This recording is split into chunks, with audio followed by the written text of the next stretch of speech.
Hello, everybody. Welcome to our 2026 Frontline. It's our medical minutes that is supported by the AET and that is open for everyone that has interest on infrared imaging.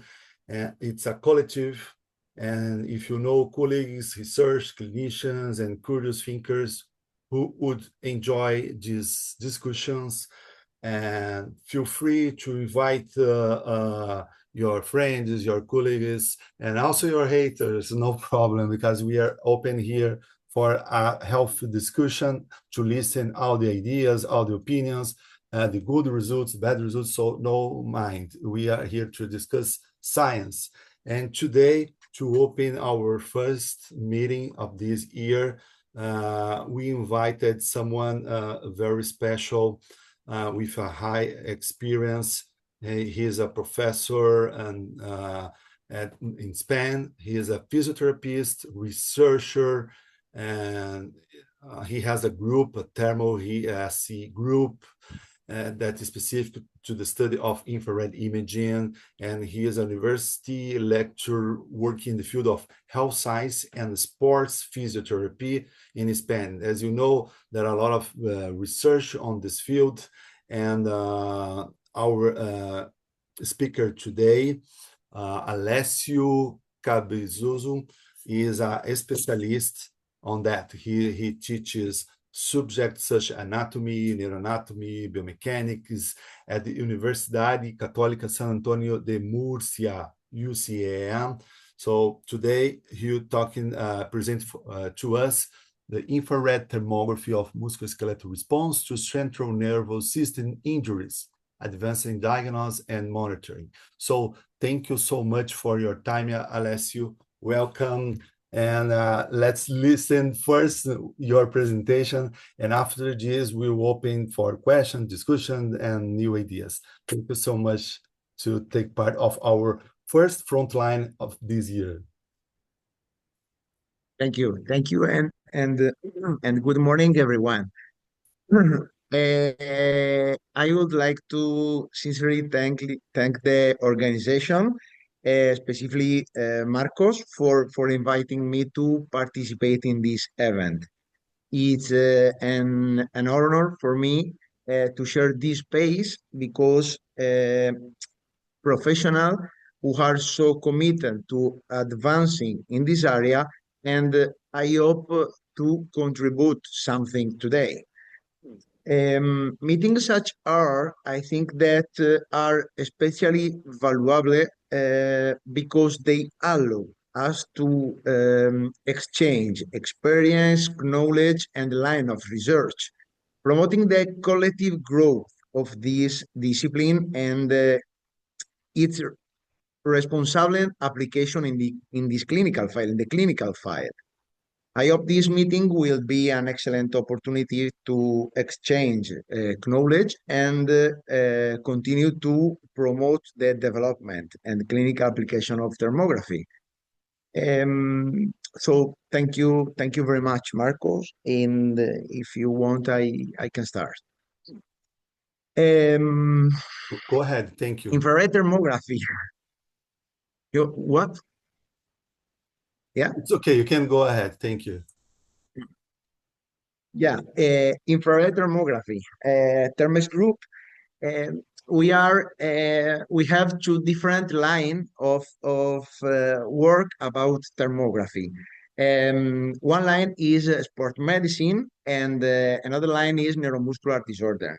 I'm the AP, the investigator, the principate, and we work in principally in those area in this area, sport medicine and neuromuscular disorder. ThermHeSc is a group that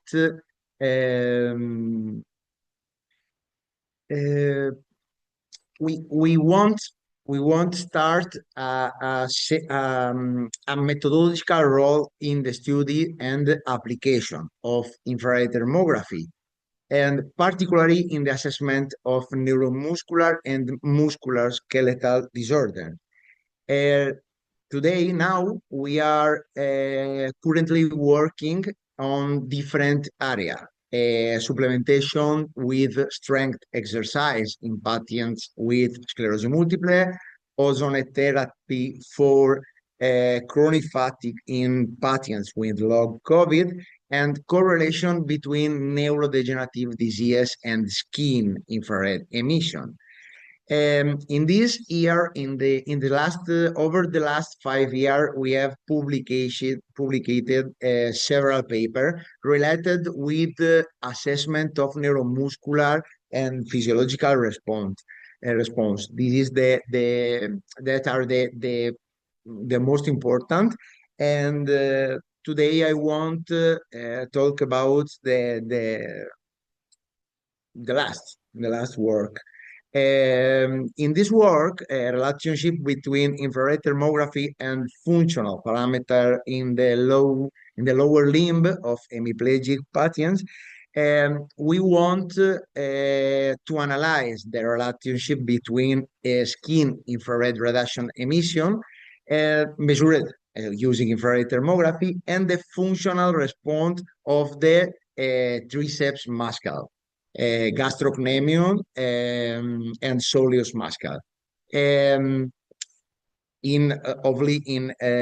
hemiplegic patients with musculoskeletal sequelae secondary to cortical brain injuries. We comparing this group with healthy control group. The idea, the study, so to determine whether thermal change can reflect motor, functional, and sensory alteration in this patient, in the lower limb. To do this study, the protocol of the study, the methodology of the study was recruited to different groups. One group of patients with hemiplegia and one group of healthy people, a control group. Four main variables are we observe four main variables: skin temperature, muscle spasticity, functional gait capacity, and pain sensitive. The main result of the study was that the difference between patients and control show statistically difference between this group in skin temperature, pain sensitivity, muscle spasticity, and functional performance in walking. Patients with brain damage presents lower skin temperature, great motion impairment, spasticity, and functionality, and lower pain severity. The hemiplegic side was affected for this reason.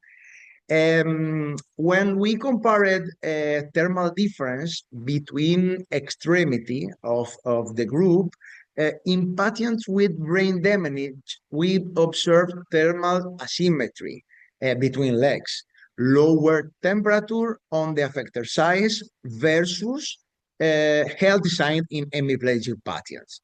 There are more difference. The principal difference was in range of 1 grader centigrade. 46, 23, 20 age, 30 age. This is the principal difference in the between legs in this group, in the hemiplegic patients. But in the control group, we can't observe there aren't difference in intergroup. This is normal because asymmetry are characteristic in patients with disease, but this is in this group In the control group, we have disease. And for this reason, we can't observe this difference between sides. The result shows that the great muscular spasticity are highest mass scale score on the hemiplegic side, and poorer functional performers longer tag test, time up and go test, time in hemiplegic pattern. This suggests a relationship between thermal alteration and neuromuscular impairment. About the sensitivity, regarding to the sensitivity and pain difference between the groups, we observed that difference in pain thresholds were observed between sides. But the relationship between sensitivity, motor function, and skin temperature is not really clear. For this reason, we propose that future studies are need to better understand the interaction between sensory motor system, and skin thermal regulation. We think that the role of investigated, the role of the research is open a new line, open a new windows of in this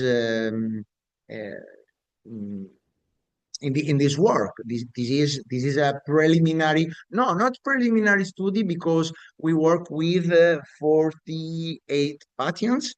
But we think that this is the first work with the characteristics.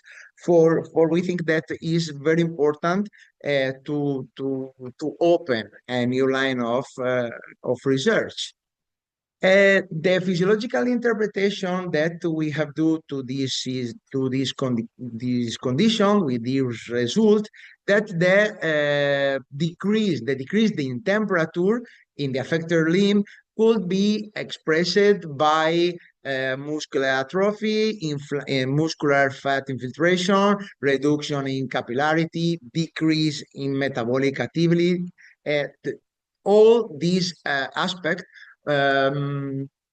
was observed by other author, by me in other work. And today we use this aspect to justify this result.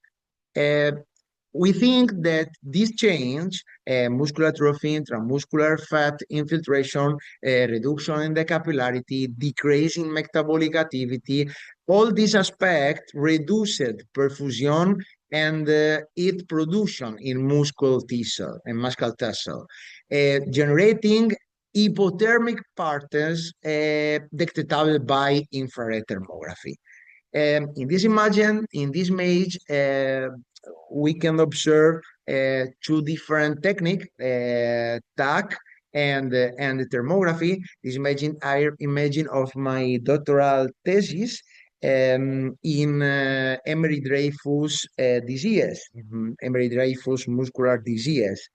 And we observe as muscular atrophic and infiltration fat in muscular tissue can change the thermographic patterns. The most interesting aspect of the study was that when we compared the extremity between groups, in this imagine, we can see hemiplegic and control group with affected limb and healthy limb, and the control group, there are two healthy limb. But when we do a comparison with extremity affected of hemiplegic patients with the same leg of healthy group, and the healthy side of hemiplegic patient with the same healthy side of control group, we want to observe the relationship between the affected side in hemiplegic patient and the same side in healthy patients. And we want to observe the relationship between healthy side of hemiplegic patients and the same side in healthy patients. It was very, very interesting because we discovered that hemiplegic patients have significantly impaired temperature, pain sensitivity, and muscular hypertension on the affect side compared with the same side in healthy patients. But hemiplegic patients also have impaired temperature, pain sensitivity, and spasticity on the healthy side compared to the same side in health patients. And this result, our result, led us to think that the mechanism of supraspinal reorganization in maintaining the balance on fusion uh, could be at the basis of the thermal changes observed. We do that, we know that cortical spinal tract the course in the pyramid. Well, there are one part No, of the what? you can go ahead, no problem. Go ahead. Thank you. There are one series of fever that are homolateral, and there are another series of fever that are contralateral. When the brain damage was cortical, all fever was affected. And for this reason, in the healthy side, we can observe um, parameters, we observe result, we observe response that are affected with respect the healthy people. I don't know if I don't know if it was clear in this concept, because but we believe that the result of our study are of great interest as they could serve as a basis for future study, because it is very important evaluator and uh, monitoring pharmacologic or therapeutic intervention. We think that clinical thermography has the potential of become a bridge between physiology, motor function, and the objective evaluation of neurological pattern. And for this reason, now we are spend more time in the research of this area. Neuromuscular problem, neuromuscular sequelae are the today one of the principal line of work of ThermHeSc group. I finish now my presentation. If we want, I can stay here 5 minutes more, 5 minutes for any question or for any. I Thank don't you. know. Thank you. Thanks so much. Thanks so much, Alessio. It's very congratulations, and it's very interesting this, and I saw many important things that you presented to us. In your study, you showed a clear relationship between the central motor damage and lower skin temperature in the affected limb is something that many people that don't have idea of that. And thermography, as you show it, could eventually become a non-invasive proxy maker of cortical spinal pathway dysfunction. And it's something that there's not so many researching using infrared imaging. So it's very important. And I think, especially in the early and maybe in the subclinical stages, as stroke, Parkinson's, sclerosis multiple, and you showed a correlation with spasticity and gait performance. And in your opinion, do you believe that thermography could be used as a monitoring tool during neurorehabilitation? Are you feeling that it's possible to monitor this? I don't know if this is also your interest to develop protocols for us to study this Yeah, disease.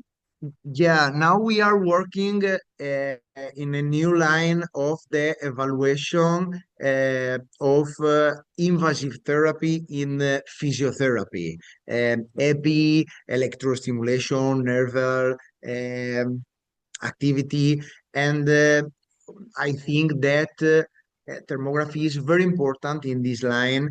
And are there now? I think that now it's not possible, but um, if we spend any time to research in this area, I think that it is it was it is a good biomarker of the physiology response about the physiotherapy technique. And I think that in future it is good option. It is good option to evaluate the physiotherapy treatment. As a specialist in movement, in your Yeah. opinion, could you think thermography be used as uh, do you think to use as a dynamic thermography after functional movement or fatigue protocols to review the We high use neuromuscular in asymmetries to do stress tests or movements provocation tests to increase this difference and use this as something to monitor the results? yeah we use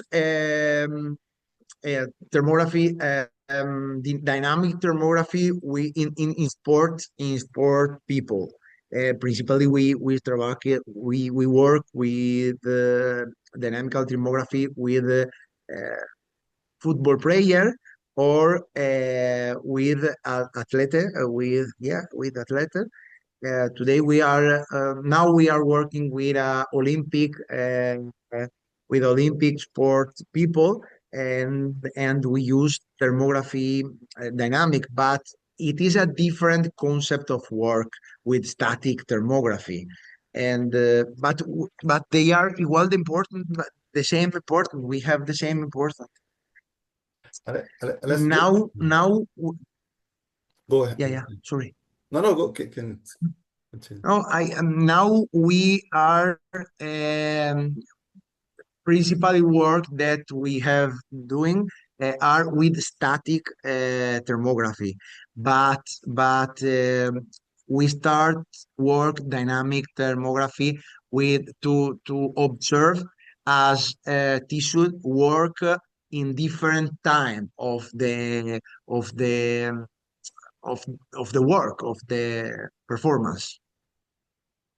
Just to clarify our audience, and in your study, the hemiplegic patient, most of them are post-stroke cases or another disease like multiple sclerosis, Parkinson, or are No, no, you? Uh, now now mm. we are doing a project with sclerosis multiple.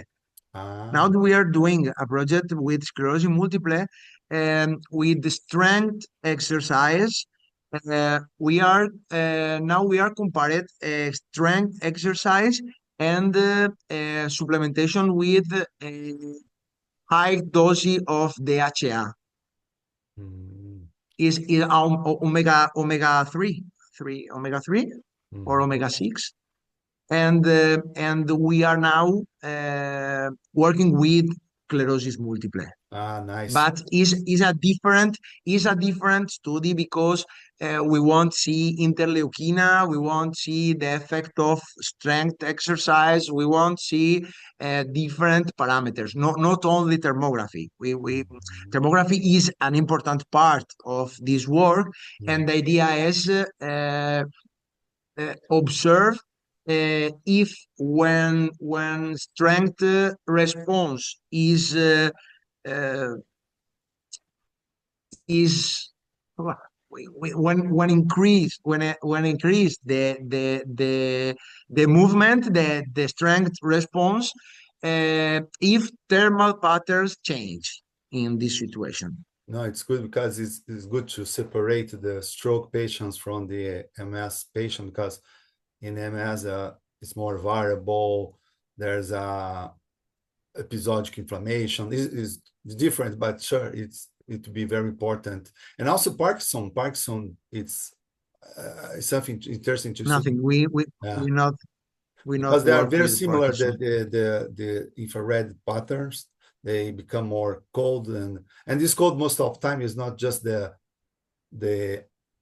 hypertrophy, muscle hypertrophy as you showed, but also the autonomic nerve dysfunction, and it becomes more increased the vasoconstriction relate, and this has a relation with the progression of the disease. So it's very interesting, because we see this on our clinical practice, but we understand that we need more studies about that to find the correlation or the more numbers or ways to quantify this our practice. And what you're doing is very important to us. Does anyone have any question here? Sorry for I was so excited to do this opportunity, and I did some questions before. Yeah. Alessio, great presentation, very clear, very informative. Thank you. My question is, did I understand correctly that the healthy side is also affected in a hemiplegic patient, that there's a temperature reduction there as well? And if that's true, what would be the neural mechanism behind both legs being affected? And your question is about the relationship between the small temperature or highest temperature. I don't understand. Sorry. Well, I understand that in the hemiplegic patient, the affected side would be cold. But I thought you also mentioned that the healthy side got colder as well. Did I make a mistake? Is that true? Why is bilateral changes? Is it the question? Yes. Yes. Okay. Yeah, why would it be bilateral changes? Te está preguntando sobre por qué hay cambios bilaterales, por qué se enfrían ambos lados, que si él lo ha entendido bien, si se ha enfriado solo Sí, el lado. lo he entendido. Yeah. I understand that the thermoregulatory process is in general is systemic, and I think that when change in one side, all body want response to this situation. All body or the role of the body, the role of the thermoregulatory system is response of this situation, and the organization of the thermal response is in the total body, not only side. Yeah, is a systemic process. I can help you also, Alice. If you agree, I think that it's something so is a big problem for the body. So the damage could be something so important, and that as you have hypothermia on the one side of the body caused directly of the stroke, for example, the other part has secondary musculoskeletal changes, because the spasticity alters the posture. So there's compensation or overuse of the other part of the body. So the changes is a mix of overloading and neurological on that. And it's important that we don't we keep focus on the clinical history and understand that the physiopathology related with the hypothermic area that is different from hyperthermic contralateral area, but it's the same disease, and this is why each patient must be treated different, and rehabilitation is different for any patient, all the patients. Do you agree, I Alessio? think that I believe that it is a compensatory process. Mhm. Yeah, it's interesting because it could suggest that there's a level of neural insult to the healthy side as well. And that even though we've got one side that's majorly damaged, that the healthy side has a level of compromise. So it's just interesting to understand the why to help evaluate the whole clinical picture. So thank you. Thank you both. That was very helpful. Hay una última pregunta, Alessio. No sé si te pillo ya que aún te da tiempo. There's also last question. You need to go? Yeah. Okay. We will just copy the question on the WhatsApp so that you can reply later, right? Te la copio en el Yeah, no WhatsApp. problem. But I think that this starts at 12 o'clock. Sorry. Por eso, te dejamos libre. Simplemente te copiamos las preguntas que queden en WhatsApp Eso para es. que las Okay. puedas responder. In the WhatsApp group is perfect, and when I have time to respond, Okay. But we really appreciate you were here. I thank thank you. again that you come, Alessio. Thank you for your time. I understand that you have two other compromise now, and thank you to help us. And sure, we can return in another moment with new other results or the discussion about fibromyalgia. It's another thing is important in future. And thank you everybody here. You keep now, Alessio, free if you need to go. Don't worry, you can go. Thank you, Alessio. And I'd like to say everybody here to stay connected with us. This presentation is being recorded, and I leave this in our AT YouTube group and put there. And also I invite everybody to take part of our WhatsApp group, send the questions. Professor Alessio is there with us, and he can reply any doubts if you have. And sure, we can share papers, doubts, and another discussion. Thank you, everybody, for your time. And I'm very happy to start the 2026 Frontline with this discussion. Have a good weekend and see you in the next time.